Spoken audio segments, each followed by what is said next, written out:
calls.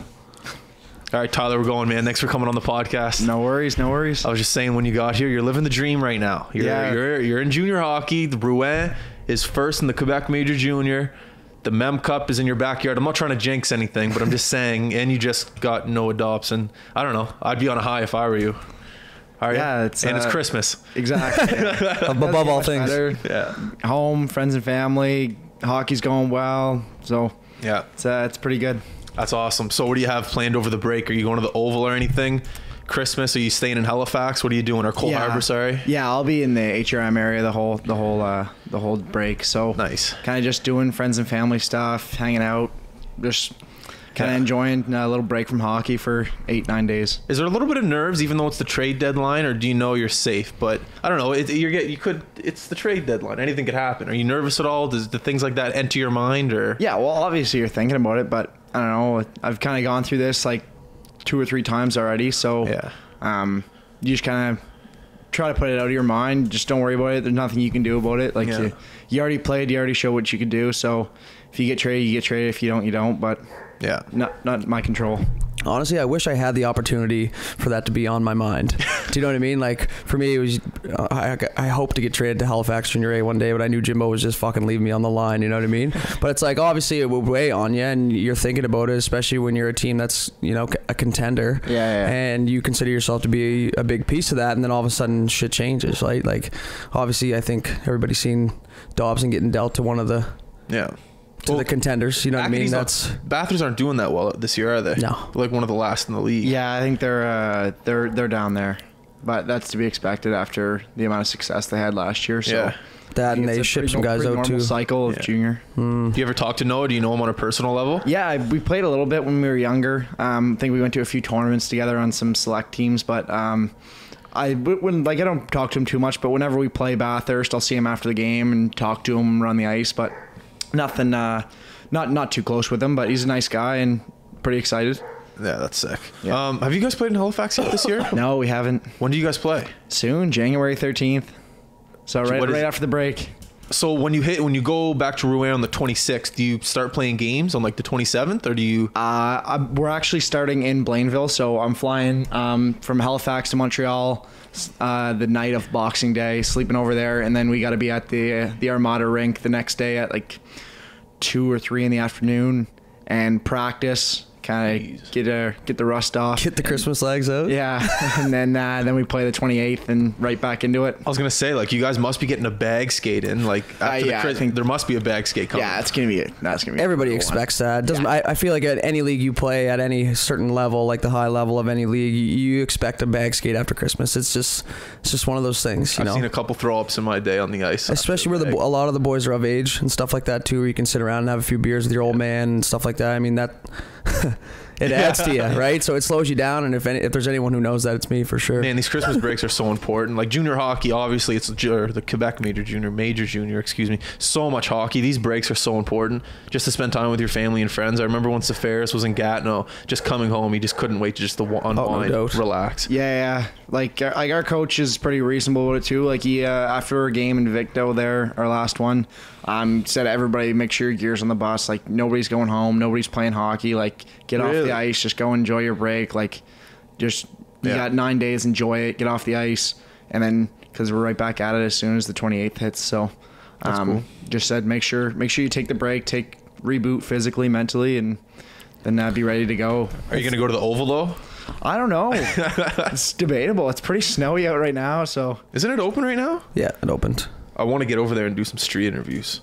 That wouldn't be street interviews. That would be ice interviews. Sorry. We'll get on the ice and we'll talk to some kids. Jose, you made me forget my fucking question, man. Just stupid old talk. What's the organization like in Rouyn? I hear great things. Like that organization has seen success.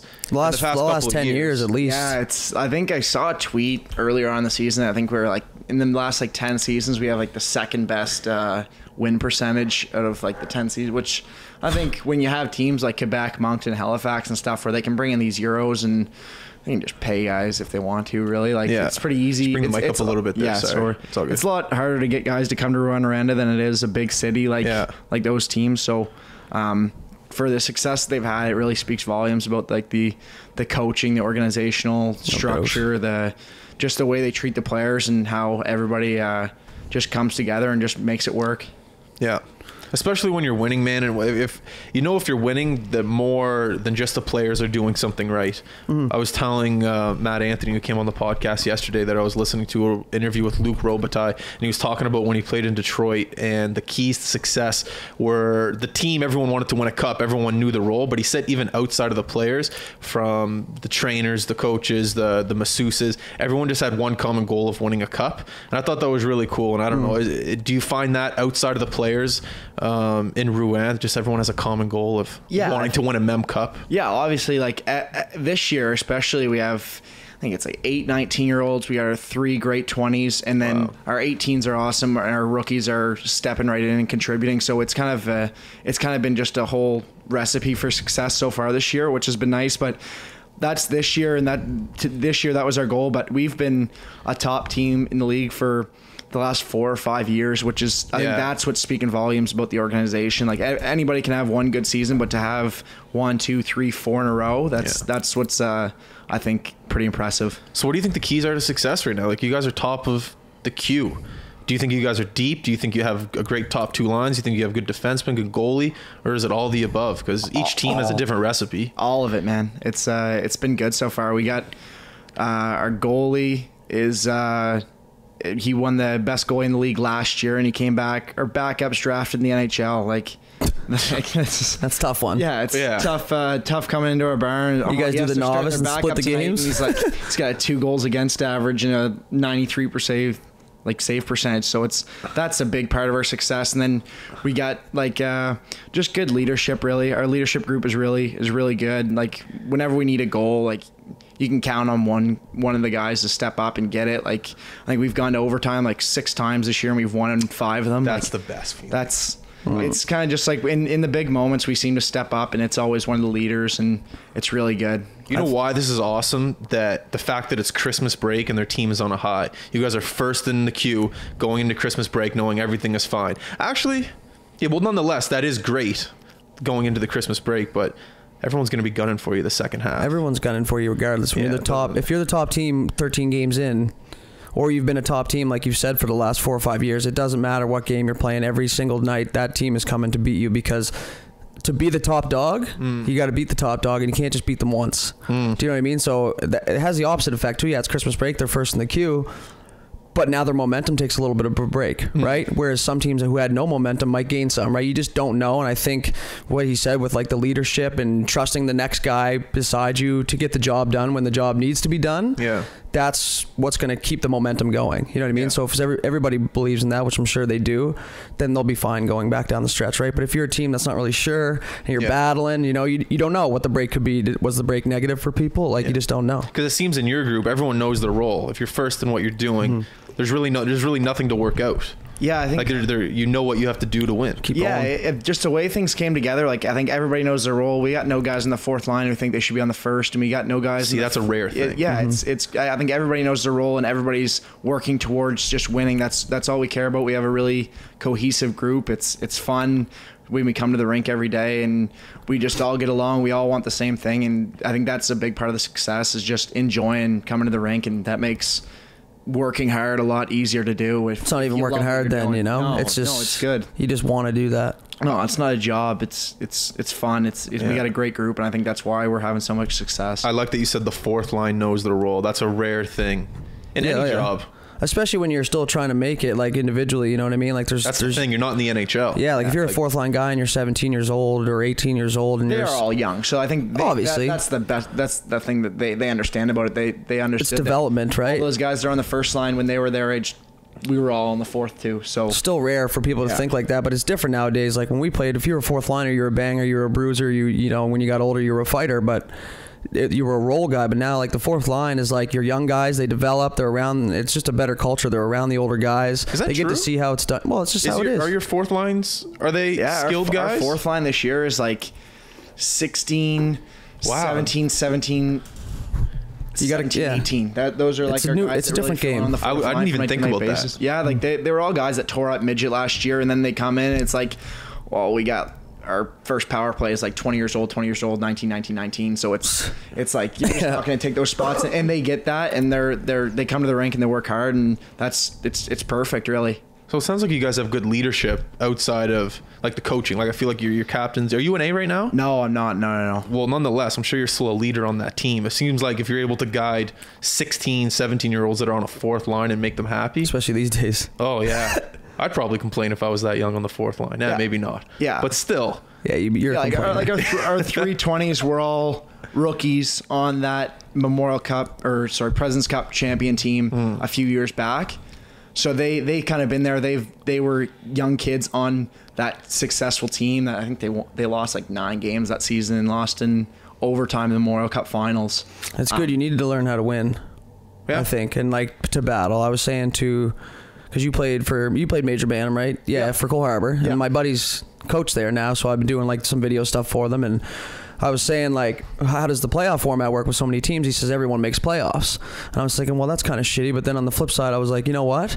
That's good, because just because your area doesn't have as many players or your team's not as good, why should you not be able to go in the playoffs and learn how to be a winner and learn what it takes at tough times? Like, it's a development league, and same with the Q. It is until, obviously you're 20 and you're like, oh, shit. But it's like, you just need to learn those things. You need to learn that you're going to get bumps and bruises. You're going to learn that it's not easy. And if you're the top team, it's not going to be any easier for you down the stretch. So I think, with the young guys coming in and stuff like that, it's good that they're in that culture, right? Because I think if you guys were shitty, it might be a little different. Yeah. But because you guys have been one of the top teams, it's kind of like, they're excited to be there, right? They want to take on what's going on, right? A good example of that, I think, is when McKinnon and Rouyn and all those guys lost that first year. I think it was to Rouyn, actually. Or no, maybe it was Quebec. I don't remember. Nonetheless, but the year before they won the Memorial Cup, remember they lost, I think, in the third round? Nonetheless, they learned how to lose, but they knew how to compete as well. And then the next year, they absolutely destroyed the league and then ended up winning the Mem Cup.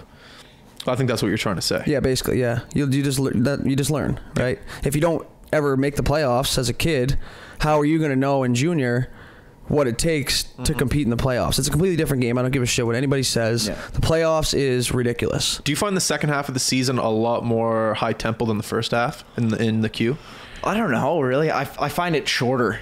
I think. Really? Yeah, I don't know. There's that month leading up to the Christmas break and the trade deadline. It kind of makes things go a little slower. And then the second half, it's kind of you got your squad, you got your group, and you're just gunning game, and kind of waiting for playoffs to come. I find the second half kind of flies by.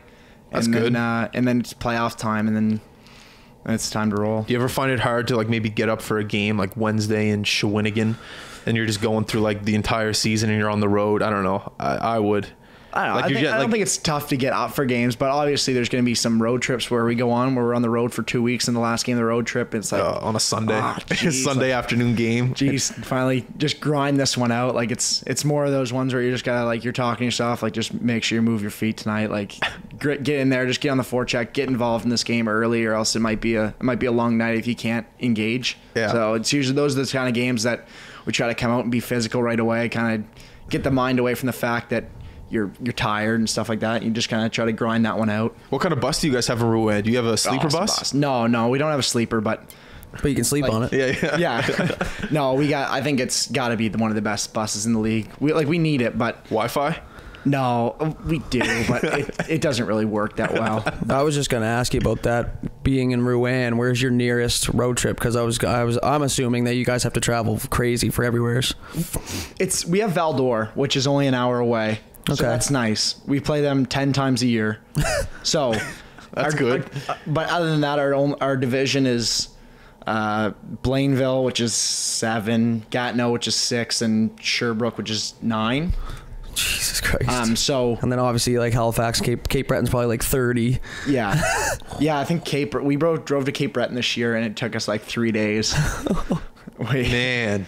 It was funny. Have you ever flown to a game yet? In playoffs we fly. Yeah, that's badass. Hey, do you feel like just an absolute, a gun show? Hey, you're just whatever. Even if no one knows what team you are, you're just like, fuck you. I'm flying. When you go to Baie-Comeau, you got to take the ferry, right? No, we're on that side. Oh yeah, you're on that side. So we're on that side of the river. So what about coming back from Cape Breton? I'm trying to think geographically. No, you're never coming back on from it? Cape Breton, we come like down through Truro, Moncton, and then loop up New Brunswick, like Rivière-du-Loup, come down to Montreal, and then just go back up. Okay. Because when you get to like Antigonish, you can take that option to go into Truro, or you can take the loop back into. It's just an extra like 6 hours or 7 hours once you guys get into Nova Scotia. It's still like another 6 or 7 hours. Yeah, like, but it's kind of comes with it. Like, but at the same time, like every team in the league's going through the same thing. Like, I think we have a little more, but I like bus trips, man. I always did. Yeah. I think a lot of the players are in the same boat. You know what I mean? It's a good time, especially where you're traveling. I mean, you learn a lot about your teammates when you're on the road for a long, long time, or even just a weekend, man. Like if you're rooming with guys you never roomed with before, you know, you see, you know, are they a clean person? Are they a dirty person? You know, like, do they stay in the room the whole time? Are they out in other people? You know, you just learn so much, and that's part of building a good culture is learning about the other person, right? Especially these days. Who's your roommate? His name's William Rouleau. William Rouleau. Yeah. Shout out to William. Yeah. Is he a clean roommate? He actually is. Yeah. No, he's a good roommate. He's awesome. So do you guys have like an apartment, or are you at a billet house, or? We're all at billet houses. Yeah, we're not allowed to stay in apartments. That makes sense. Yeah. For obvious reasons. Has anyone? I feel like someone has. Sometimes when you get the big dog comes in late at the deadline or something, you know, billet houses, they'll throw him up and make it part of the deal, you know? I'm pretty sure Rafi said that he lives with his dad. Like his dad moved to Halifax and they bought a house here or something. Well, when your family comes and gets, sure you can live with your dad. Like there's obvious options around it, but my parents aren't moving away. Obviously, just to go make me breakfast in the morning. So no, most of the guys are in billet houses. I think there's. Actually, no, we don't have any hometown guys this year. So, yeah, everybody's in billet houses this year. That's an interesting... No hometown... Sorry, no, we do. Yeah, we have one hometown guy. Or one of our assistant captains. Imagine how choked he'd have been if he heard this and you didn't include him. Yeah. Is he French? I guess he would be as Rouyn. No. Yeah, but... No, cocksucker. all the guys on our team could understand this podcast, no problem. I would see that was one. My next question was I was going to backpedal a little bit. When we were growing up, it was very, very rare that an English kid from the East Coast, got drafted to a Northern Quebec team. It just was like it was so rare, and I think it was just the language barrier. And I think maybe now we might be a little more cultured, or maybe they're just seeing the value in the East Coast guys. But I was going to ask you, is it like is there a language barrier at all, or is everyone kind of like, you know, you have like on any junior team, sometimes there's a group of French guys or whatever Euros that they don't really speak English, or they don't really understand the culture that's here, so they just kind of hang out, right? No, like I think those do exist on our team. They don't. I'm not just saying that just because they might hear this or whatever, but they don't. It's cool. It's pretty cool. We got guys who are doing their education and distance courses that are still French, so they're coming to school with us. Like we're all doing everything together. In the room, they made sure when they made the room assignments that no French guys, like it's kind of like French, English, French, Euro, made sure that like everybody's making sure that there's nice no mix cliques and stuff. So no, there's no cliques on our team, which is really nice. So I'm still going to go back a little bit. You're drafted to Rouyn originally. Yeah. So you've been lucky enough to stay there for the few years. Was that something that was on your mind going into the thing, was maybe, actually, let me ask you this first. Do you know French? Tu parles français? Un petit peu. Everyone knows that. Everyone knows. Est-ce que je parle à la toilette? It's gotten a lot better since I've been there. I actually took a French course through Acadia this semester. So just trying to get better while take advantage of the opportunity while I'm there. But no, I definitely wouldn't call myself bilingual by any means. So that wasn't something that you were going, oh, you know what, I'm going to Northern Quebec, like probably a lot of French guys. I wonder if, you know, how's this going to go? Yeah, I think one thing that really eased was my draft year. Our first round pick was Evan McKinnon from Dartmouth. Oh yeah, okay. And then we had 2 second round picks. They picked a guy from Quebec, and then our second round pick was Chris McQuaid from Charlottetown. I knew. So there was 3 of us going into camp together, which kind of really helped. Which it made it a lot. And did you know those guys like prior to this day? I knew Evan, but I didn't know Chris. I obviously knew who he was, but there's always that guy. Yeah. Did you guys all go up to camp together? We did. Yeah.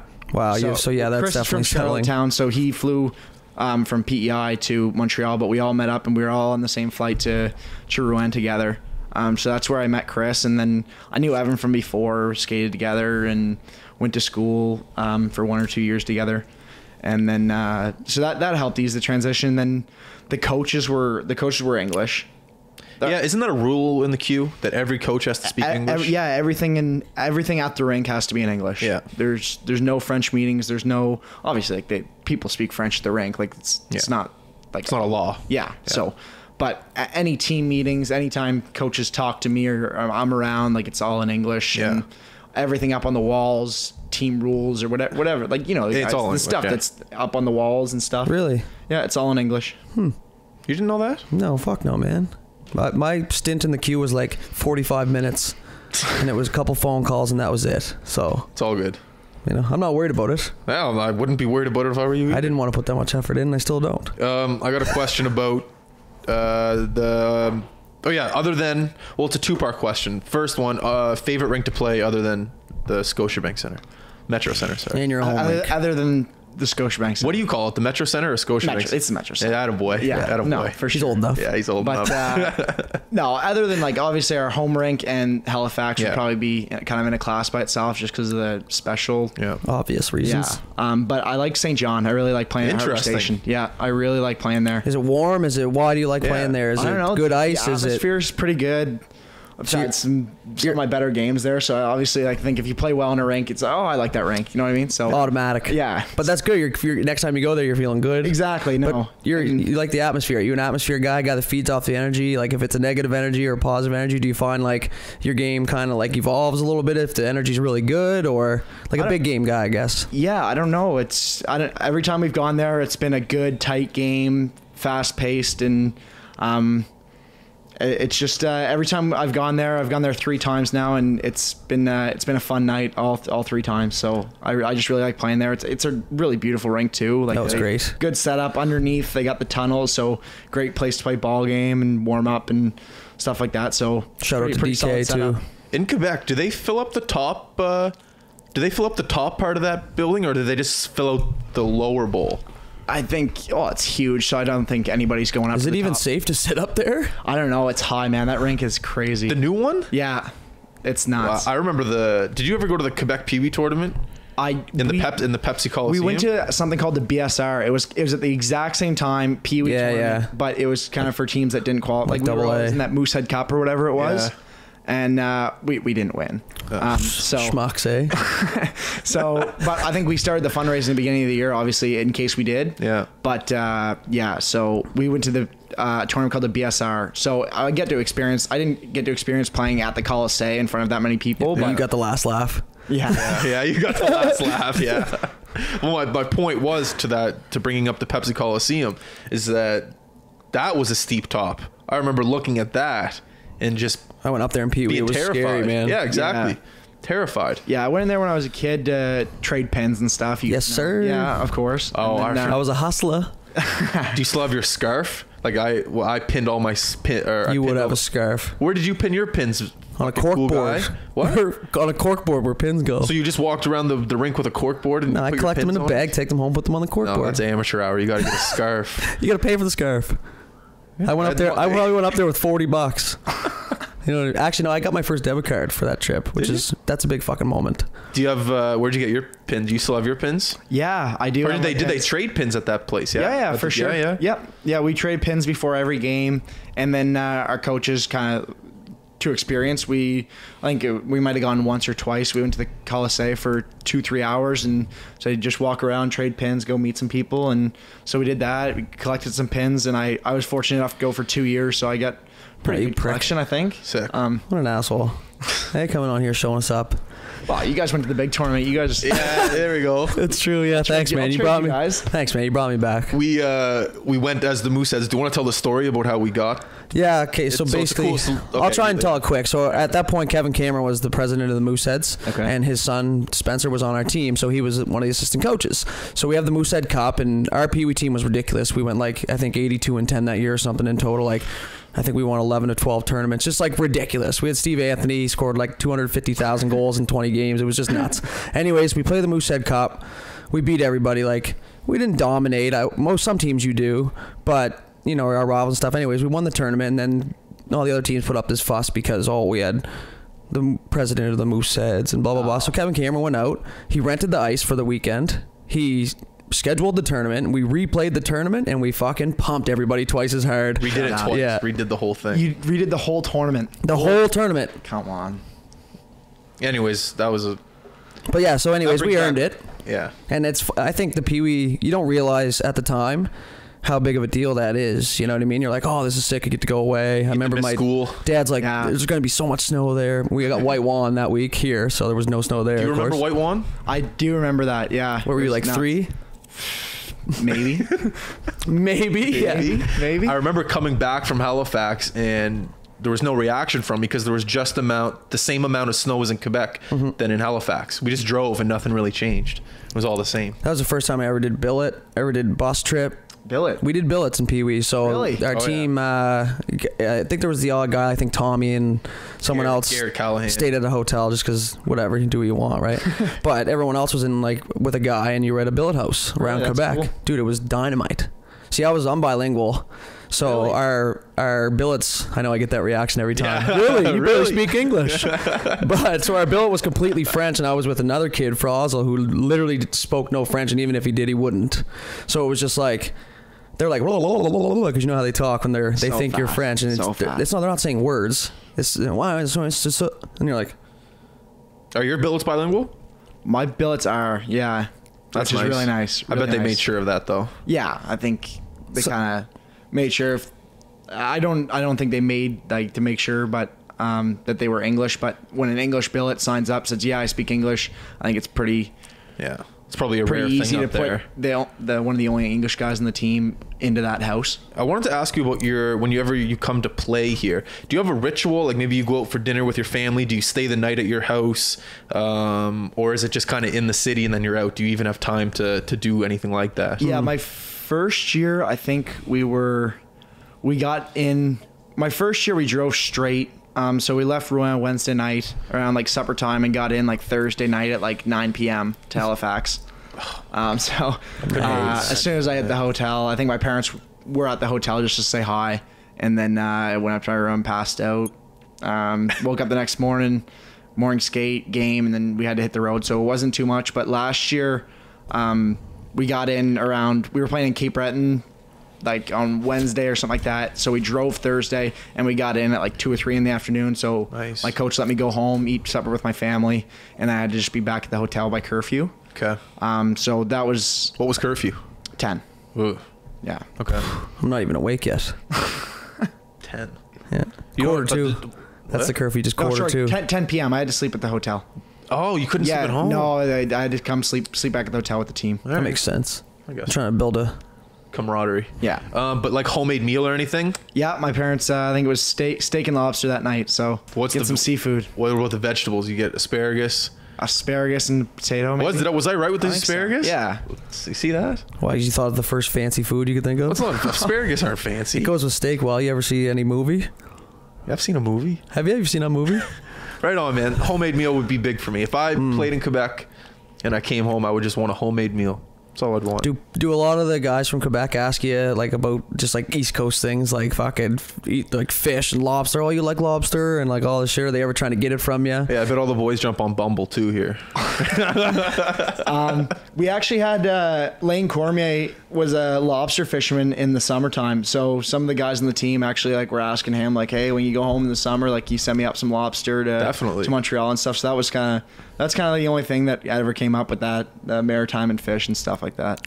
But it is like when we're in the Maritimes, hey, how far till here? How far till here? It's like, how far till here? You're a tour guide for the maritime road trips. Well, that's perfect, right? Just so the boys get excited about the maritime road trip, eh? It's a thing that people look forward to on the team. It's kind of like a camaraderie thing. Like it's always fun to be, but at the same time, they're missing 2 weeks of school and they got to grind, and so it is a grind coming here. We're like, whenever we come here, we usually we're so far, so we'll stop at somewhere in eastern Quebec on the way. So they turn into like 5-6 game road trips whenever we come out here. So they're a grind, but the guys do look forward to them. You only have to do it twice a year, so might as well just enjoy it while you do it. So you think about it, there's some good rinks here, like Cape Breton Center 200. They're all awesome. Metro Center's great, like you said. St. John. Every rink in the Maritime, it's top notch. Really. You have to have a great venue for a small. Yeah. Didn't Bathurst just get a new rink? Yep. No, I don't think it's new rink, but they did renovations or something. It's a pretty nice rink. Bathurst. I've been there. That's nice. Who am I missing here? Moncton got the new one. Yeah, Moncton. How is that new rink, by the way? Really nice. Is it? We haven't played there, but we stopped there just because it's kind of like a hub. Yeah. So if we're playing in St. John, we'll drive to Moncton, sleep there, and then go somewhere the next night. It makes sense. But we went in there and wow, it was nice. We weren't there. There was a basketball game that night, so the ice wasn't in. But just looking up at the stands and stuff, it's It's crazy. So do you find if you're going into, like, there's probably really not so much now, but some barns in Quebec that you probably don't play it anymore, but maybe you have. But if you're going into like a brand new rink or a sick rink, do you find that like kind of helps you elevate your game a little bit? Because you're just like super excited. Because I'm excited going into a new rink and I don't ever play in it. Oh, big time. Do you know what I mean? Yeah, like maybe the first time, but after a while, it's like you go into Quebec and it's like, it's sick. And then, but once you're in the game, you're in the game. And True. It's you're not really focused on that, but. Looking back, it's going to be really cool knowing that you played in a rink like those big. I think it's more kind of after the fact, looking back at it, it's pretty cool. I remember the first time I ever played in front of a big crowd, and I was so excited. But then after being on the ice for 2 minutes, you don't even notice the crowd. Exactly. You're just out there playing a game. You can be at Centennial Arena playing. You don't know the difference. Unless maybe it was different for me because I sat on the bench a lot, so I got to know. I could describe every fucking rink in the Junior A League perfectly. Who sat where, who was a season ticket holder, who wasn't. So maybe I get more excited for the nicer venues. That's a great thing if you can look at the stands. Oh yeah, that's sick. Fun. The odd time serve a penalty, switch up your angle, you know what I mean? That kind of shit. Get out there for maybe a breakaway. You can point out, or you can look for like maybe the fire hydrant, or not the fire hydrants. The what's the fire things you pull? What are they called? Fire alarms. Yeah, well, just in case you got to pull one for an emergency. Fuck that. We had a meeting once in, it was Amherst. I'm not going to say who the coach was. And he's like, boys, I'll do anything to win. Even if we're down by 10 and we got to reschedule the game, I'll pull the fire alarm just so we can win the goddamn game. I'll do anything. Do it then. I'd be like, boys, let's lose by 10, see if he pulls it. Call his bluff. Yeah. So you didn't play Junior A. You went right from midget to the QA. Yeah. Not a big deal. So I read, though, you were drafted to the Lumberjacks, which is dope. Yeah. Yeah. 6th round, I think. Oh, you should have went there instead. Well, he'll tell you that. 6th round. Yeah. No matching socks. Fucking dressing room up the stairs. They were great to play. Like, the town was great, but it was just, we were a new team. It was just kind of a shit show. I think they got a new rink now. I think their setup now is pretty nice. Oh yeah, the LCLC, which is a pretty tempting name if I do say so myself. It's, it's one of those rinks you just gotta go see. Is there a liquor store in here or what? But yeah, they got a new owner. It's my buddy Creaser's dad. Okay. He's a beauty. He's a big community guy out there. They're just better run now. They have all the systems are in place. We were an expansion team. Yeah. What do you expect? And we were playing in a rink that was this big. But fuck, it was fun. What's the rink like in Rouyn? It used to be a barn. I'm not gonna literally lie. Like cows and no, hay? obviously not. But it used to be one of those rinks that people would go to and be like, oh god. But I think it was 6-7 years ago they did renos. Yeah, and it's really nice now. It is. Nice. We got it's a lower bowl that's pretty average along the sides, probably like 10-15 rows. Okay, but then nice. on the ends, I think it's really cool. It goes all the way up to the ceiling. So it's yeah, I remember seeing a picture now. Yeah, it's really nice. I really like playing here. What was it? I want to ask you before it slips my mind, because you say you flew from Montreal to Rouyn. Yeah. What is the airport like in Rouyn? One gate. Yeah. One gate. Yeah, one gate. One plane. No, but that's actually I thought the same thing, and then I talked to some of the other guys that play in the league, and a lot of cities don't even have airports. So I think we're really lucky. Like there's guys I have a few buddies in Sherbrooke, which is pretty solid town. Like pretty big. They got 2 universities there. Like it's a pretty solid town. No airport. Bishops. So when they want to go fly home for Christmas, they got to take a 2-hour drive to Montreal, hop on a plane. Like we drive 20 minutes to the airport, hop on a plane, boom. It's a small thing to be appreciative of, Is that it right there? Yeah. I like the low. I like the low on the sides. I like that. Where do you guys come out of? Where's your dressing room? Right down to the left there. By the net. Right by the net. We come right out. Here? No, right behind the net. Actually, they move the net for when we come on the ice. Oh, right. Yeah, and we just skate right out. That's sick. Yeah, do you remember your very first game in Rouyn? I do. Yeah. Like as an actual, like not in training camp, not just like as part of the team, because that's something that is like vivid in your mind still. Yeah, I think just kind of the game helped it. It was our home opener against Blainville, and tight game. We scored with, I think, 3 seconds left. It was 4-4. We scored 3 seconds left to win it in regular time. Jesus, that's a hell of So he does remember. It was a pretty cool first game. Yeah. Do you remember how like I didn't score. I'm just how you felt or like making sure. Obviously, you were nervous. Very nervous. Yeah. Very nervous. Yeah, but at the same time, this is something you probably pushed for, right? And now it's about to take place. Yeah. Yeah, obviously, like I think training camp obviously helped. There's nothing like regular season. Like there's a big difference, but training camp, kind of. I think I got 6 or 7 games in preseason, which really helped. But obviously, the first game, yeah. So the preseason helped, but obviously when you finally hit regular season, it's the real rosters. There's no kids there that are getting cut. It's the real. It's the real deal, yeah. So you're facing the top players that organization has to offer. So it's different. It's obviously a step up, and but yeah, I still remember my first game. How did you find out you made the team? Did you get a text? Coach call you in the room? How did you find out you made the actual team? It was after an inter school. Well, originally I was supposed to be down. I was supposed to be going down to a prep school in Massachusetts for that season, and so I didn't really have any intent. I was just kind of going to get on the ice, kind of experience it, go to camp, maybe get a t-shirt and shorts and go home, whatever, you know. Fucking right, man. The mind's in the right spot. The t-shirts and shorts are a big thing. So I was just going to get on the ice, kind of see what the Q's all about. I wasn't drafted in my first year, so I never got to go to a Q camp before. Nice. So obviously all my buddies are going away, like, oh yeah, it was awesome, like it was really fun, blah blah blah. It was tough. So I was like, oh, finally got an invite. I'm gonna go, whatever. Of course. And then so I had no intentions. I was supposed to go to a prep school. I had no expectations going into camp, just kind of going. And then after one of the inter-squad games, we were eating our post-game meal, and one of the assistant coaches came up and was like, hey, the coach wants to see you in his office. Wait a second, I got to pause you. What's your first reaction? I'm getting cut, or he just, maybe wants to point something out of my game, or do you have to have a reaction. Everyone's reaction is getting cut. Yeah, no. We had our schedule, so there wasn't supposed to be cuts until the next day. Okay, so I was kind of like, this is maybe he's just gonna give feedback on the game or something like that. And then he came in and he was like we think you can play at this level. So we want you to maybe reevaluate your plan to go down to the States for the season. So I went back, talked to my dad about it, and then a few days later, I kept on going to camp as usual. I made the first round of cuts, and then a few days later, I got a contract and was on the team. You're pumped. Yeah, no, I was pumped. How old are you? You're 17. 17. Oh. So you said you were going to a prep school, so that means you would have obviously planned this in midget. Yeah, I would have. Or in midget, our second year midget, Boyser took us down to a tournament in Boston. Right. To kind of get that exposure. Boyser. Did you have any wicked awesome clam chowder? I did play in the clam chowder. No, he said, did you have any? No. I was thinking chowder cup. Never mind. Chowder no. cup. Yeah. What's the chowder cup? Just a tournament. What a great name for a tournament. Yeah. No, I don't think so. Anyway, sorry to interrupt you. Did they have a hospitality room at the chowder cup? With chowder? I don't really remember. What the fuck's the matter? You can't go? I like food. We haven't even asked. Sorry, keep going. Yeah.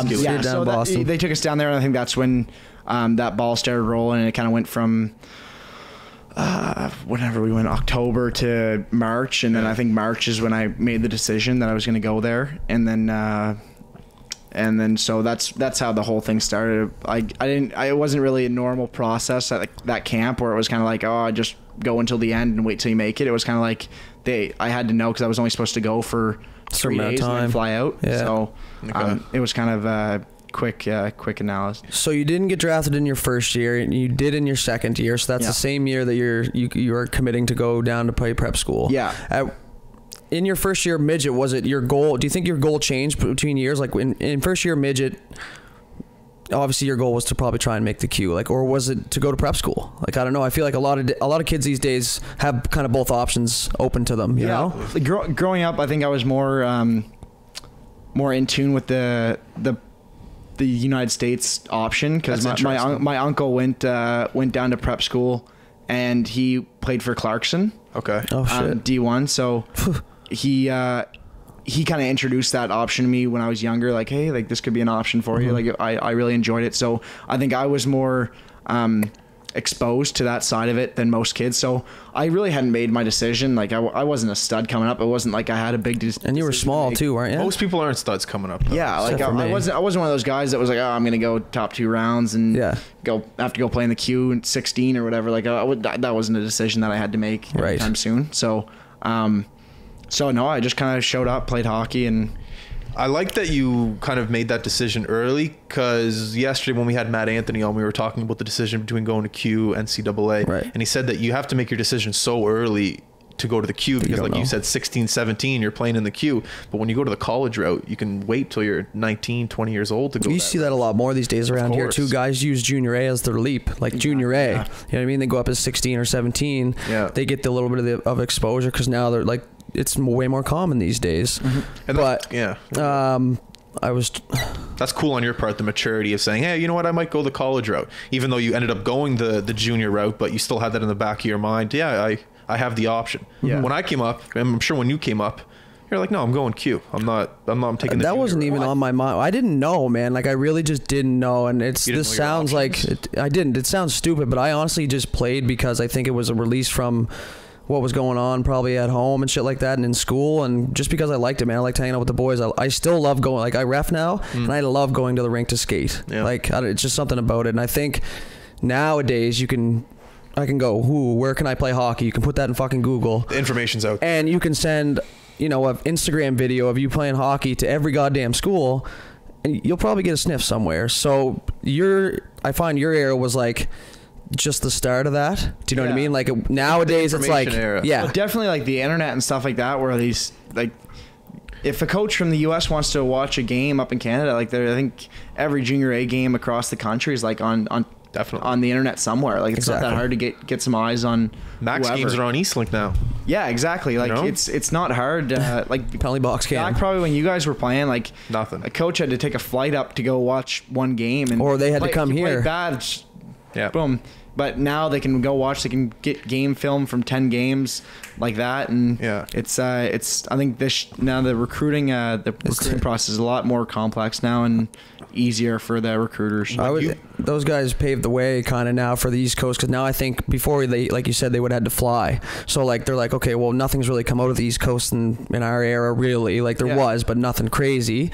And so like why would they fly here when they could fly to Ontario? Yeah, Ontario. But now like guys like there's a ton of Nova Scotians that are playing in the Q. There's 2 on the World Junior team. Yeah. There's 3 or 4 of the top 10 NHLers are from the East Coast. You know what I mean? So talking about the ones that are down in the States. That's what I mean. Exactly. So you guys are kind of like paving the way of the talent. So now we're making the noise here. You know what I mean? 100%. Sure. So like for us, it was like, okay, yeah. We had a few good players, and then your guys' era come through, and there's a bunch that are going, and the kids are still going. Like looking now, like Bowers and McKay's, like they're on the goddamn World Junior team. Right? Yeah, no, it's good for sure. I want to jump to something right quick because this is how my brain works. What was the big year for you, do you find, for like development? Because you said you weren't a stud, you didn't think you were going to go top 2 rounds or whatever, but at some point that had to change and you realized, okay, this is for me now. You know what I mean? Like it was either like a tournament you went to or like a coach you had or something like that just kind of made you like branch out and go that extra mile to make it. Yeah, I think it was probably my second year midget. My first year midget, I think I had like 5 points in 15-20 games. Like it didn't really make much of a splash at all. And then I only played 15 or 20 games that year. Broke my collarbone twice. Oh, so same one? Oh. Yeah, same one. So so I going to the draft, I knew I was not getting drafted that year. So it was kind of it wasn't like I had nothing to lose, but I didn't have any expectations from people looking down like, oh, he got drafted, he's coming to camp, like he's got to perform or whatever. So I just enjoyed that summer, played lacrosse, worked out, and trained hard, and then showed up to camp. And Tim gave me a bunch of opportunities. It was playing power play, penalty kill, top Tim? lines. Yeah, so I think that year my confidence went pretty high. I went from 5 points to 35. And ended up getting drafted, and I think that's where it all went from, was that second year midget. It says a lot about you too, though, right? Like you don't consider yourself a power play guy. You could have easily gone in power play for the first week, been dog shit, and that would have been it for your opportunity on the power play, right? But if you take it and you run with it, and then he's forced to keep you in there, but at the same time it's good on him to put you in a scenario to maybe succeed, or maybe that just wasn't for you, but obviously it was, Yeah, it was kind of a great scenario. Like we weren't a great team that year, to be completely honest. I think we were, like, obviously midget hockey, it's kind of given that it's Halifax, Dartmouth, and Cole Harbour are probably going to be the top 3 teams in the league every year, just from the numbers of kids. Yep. And we were definitely I think we got swept in the second round by Dartmouth. It was Cole Harbour and Dartmouth in the finals, and we were the 3rd team. So it kind of gave me a door that I was able to get a little more opportunities just because we weren't as stacked as we weren't the top dog.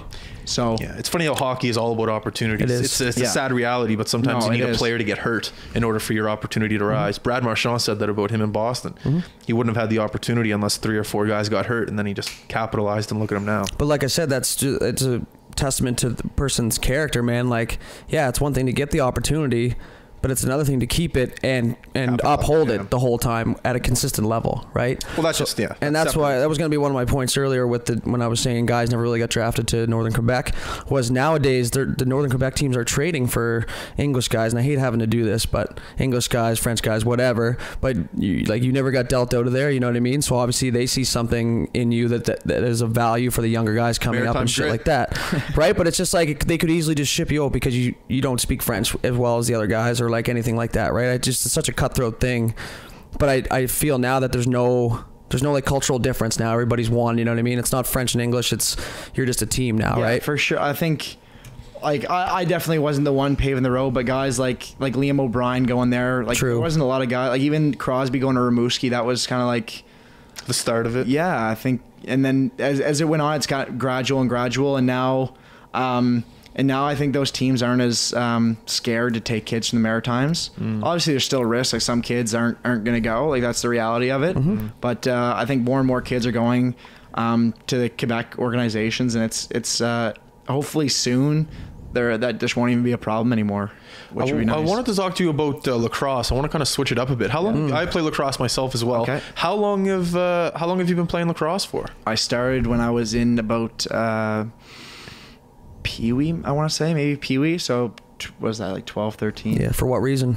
Well, my dad, like both my parents were good soccer players. So I started playing soccer when I was 5, just like every other kid. Yeah. And I just kept playing. And then at that point, I just said, like, I don't want to play this. Like, that's fair. No physical contact. Yeah, I don't like it. You already signed up to run. Might as well play another sport, right? So, and then I was playing hockey with some of the guys that they were playing lacrosse, and they said it was really fun. So I said, like, Dad, can I play lacrosse instead of soccer this year?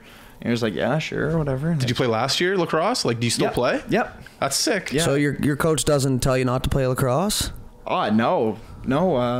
They fully know about it and everything. Like they're fine with it. Two-sport athlete, I love it. But they're similar games. Like, let's be honest here. They have similar aspects as part. I know you guys both play and it's different, but I'm telling you, the physicality, the mentality of like the offensive zone and shit like that. There's a lot of things the same. No. God no. I played lacrosse for a little bit too. They're both just high competing.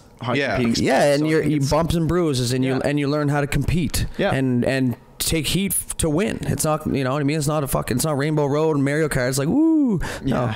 Lacrosse was insane. I couldn't play it. No, I think I'm so fortunate that my coach is pretty reasonable about it. Like he could easily say, like, no, you're not playing. I think no doubt. There's 18 teams in the league, and I can guarantee not every coach would be saying, yeah, go home and go. Yeah, some coaches don't let them play baseball, man, for 3 months. Like, yeah. So I think I'm pretty fortunate. I'm very thankful that he allows me to still play and lets me still play. So that's sick. Just tell me don't get hurt. How many more years until you're in senior? How many years of junior do you have left? I have 2 years of junior left. Okay. Yeah. So he's recruiting one day. He's recruiting. Soon. That's what he's doing. We'll draft you to the orangutans. We'll get you on the team. The orangutans. Okay. We'll get you on. I was gonna say, like, I don't know if you're good or not, but if you're good enough, you should come to Prague one year with us. There's a league or a tournament, over in Prague, Czech Republic. Do you go to that every year? I went one year. I want to go back this year as well. Okay, yeah, no, like our coach is on the team. Yeah. And then I think we had 2 of our coaches are on the team. And who? Then Luke Parker. Oh yeah. And KJ McNeil. Okay. Are my 2 coaches. Nice. And then and Brett and Penny, our leading scorer, still junior age, went with the team to Prague this year. Nice. So yeah, no, I know about that tournament. It's really cool. Oh, are you're D or O? D. Nice. Yeah, D. Okay. Man, definitely come out one year. Glad you said that. I'll wait though till the lacrosse because I'm intrigued in the lacrosse topic now because I follow a lot of shit on Twitter because that's how this media world works, and I always found it intriguing that your coach would allow you to do that because some of them tell them not to play baseball. Really? But do you find that playing lacrosse growing up and trying to make that junior jump, do you find the physicality of the game in lacrosse kind of helped you separate yourself from, kind of being a soft player? I'm not saying you were a soft player, but like there's guys that just can't take the heat, right? But I feel like if you play lacrosse, then you go to hockey, it's just not as physical, you know what I mean? Yeah, I don't like I never really thought of it like that. I just kind of played it because my friends played it and it was fun. It's only a 2-month season, 3-month season, so it's not a big deal. And that's the best part about it. Yeah, it's quick. And you guys get in good shape too.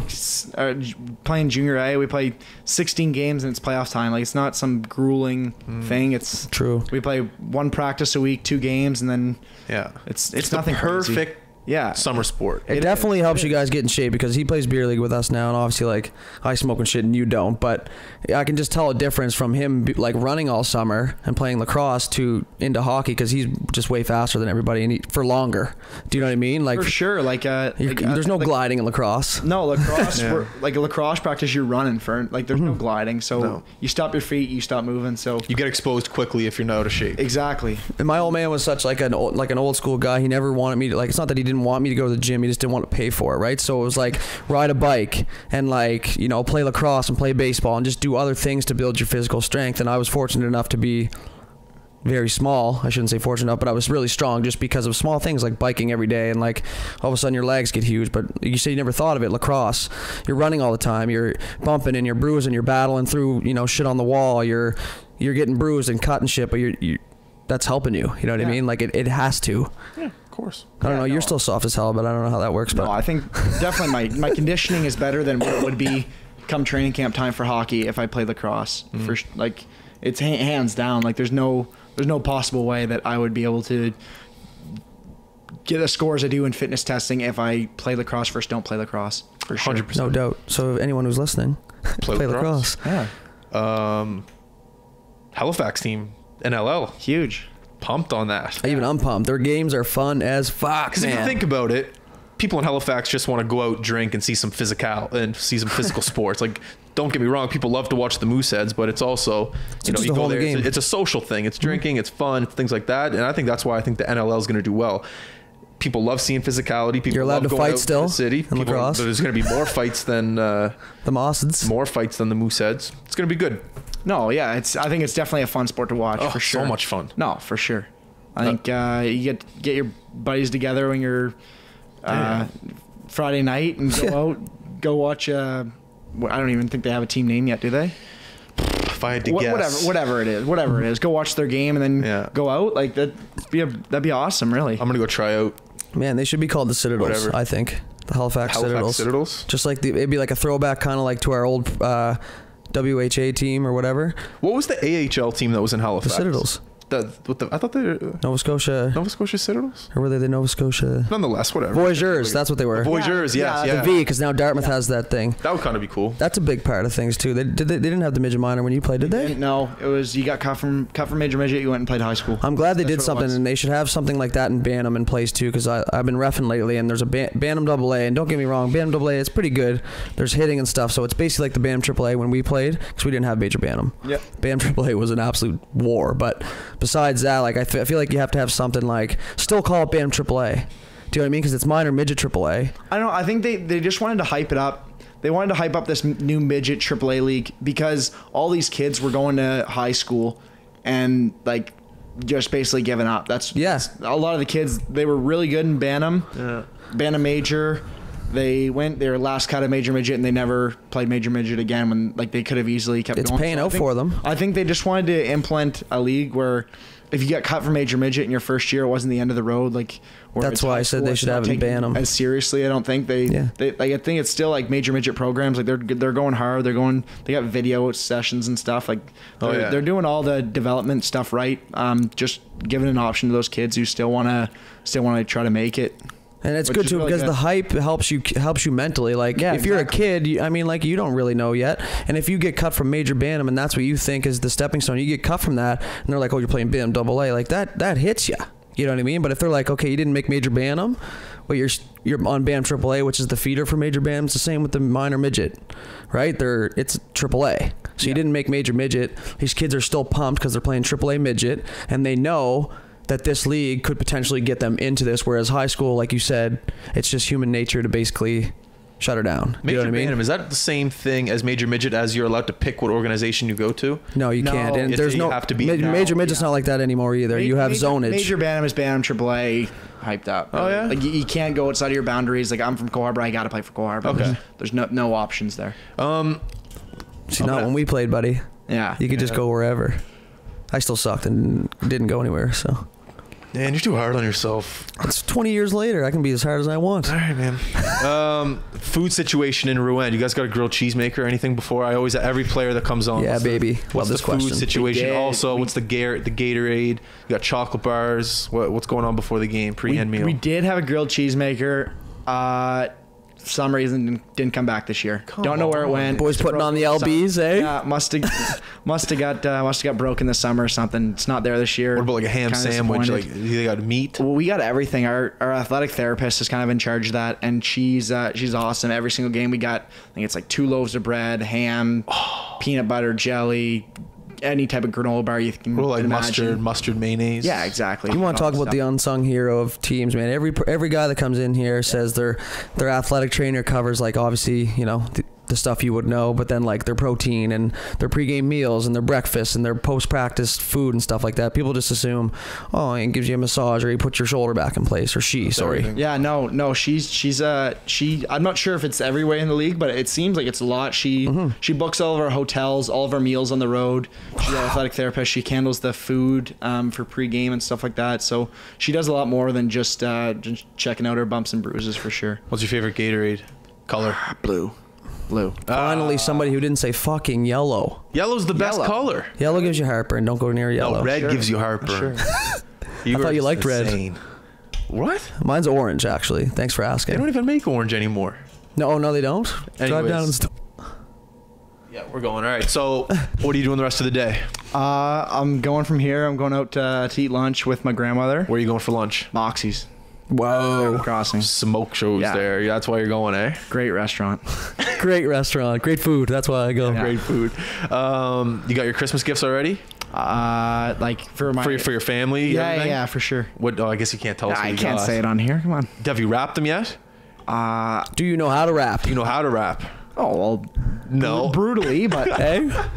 I can wrap something up. I'm not sure it's gonna look too pretty. What but kind of tape are you going to use to wrap? Are you going to use hockey tape or are you going to use mask or is it scotch? I think Can somebody riddle to me why they want wrapping to be pretty? You're literally going to see it for 2 seconds and tear the fucking thing apart. Because it goes It's underneath under the the tree tree, and it man. stays under the tree for a good week and a half. Not when duty buys. It's all. What do you wrap your stuff with? The newspaper? Nah, I just find whatever's there, but I just put it under Christmas Eve. Then it makes Santa was there then. Did you get all your gifts yet? Fuck no, I'm going out after this to do it. You're a last minute guy. 100%, just like every other guy on the earth. I'm definitely more of a bad guy though. I find that a lot easier. Bag. Oh, that's smart. Yeah. Vet. See, you're a vet. That's why they keep you around. Yeah, but that kind of ruins the surprise. Let's say, for instance, you get like a Lululemon T-shirt for someone. The bag's Lulu. They're gonna know. Well, you don't do that. Like a Christmas bag, like What the hell's a Christmas bag? You ever seen a gift bag? gift bags. Okay, but wouldn't the gift bag have like a logo on it or something? No, you can buy ones that got fucking puppies on them. They got like penguins. Dollarama and stuff. Oh, Yeah. This guy's he's just an uncultured swine. That's all. No, I'm not on the bag level yet. I like the wrap. I figured you were on the bag level, but. Let's wrap it No, up. I We're wanted to comfortable with that. ask one more thing. Are you going to the Max alumni game? I am. You are? Yeah. We're signed up. When is that? Boxing Day. Boxing Day. So you're going? Yeah. High Button will be in attendance. Good stuff. But that's a good day, I think. It's always fun. I've played in it for the last 5 Yeah. years. But your gear's not here. Yeah, I'm just gonna stop in and say hi. Okay. Well, Yes. where do you shoot? Right or left? Right. I'll bring you a stick. We can do like a that Shoot shot some or pucks from the something. bench or something like that. Figure it out. Yeah, exactly. Because that's where I originally made my connection with him, was on the bench. Was So, it? Yeah. He asked me if I played for the Dry, if I remember. Fuck. How Does do he you know about the Dry? Yeah. One of my good buddies, Brock McLeod, his uncle's on the Dry. So Greg West. Westy. Yeah. So Holy we would go, shit. when we were younger, we'd go watch the Dry games and just had nothing to do. Go over to Beasley Field and watch the Fucking right. Dry. They're Run fun around the field. games. I went to my second one this year. No, it's good ball time. for Good sure. time. Yeah, plus I hit 2 dingers this year, so I'm the home run hitter now. All right, relax. All right, let's wrap it up. Thank you very much, man, for coming on. I appreciate it. I know your time is valuable. Christmas time, family, friends. Well, we're part of your family now. Well, we're the Max family, so Exactly. you're supposed to come in here anyways. Dudes, thanks for coming. I know I don't know what the hell you do from time to time, but thanks for coming, I guess. Nobody knows. That's the beauty of it. Everyone listening, once again, thank you very much. Go to all of our social media outlets, like, subscribe, comment, Facebook, YouTube, iTunes, SoundCloud, YouTube. I think I said that already. High Button. Love you guys. Thank you. See you.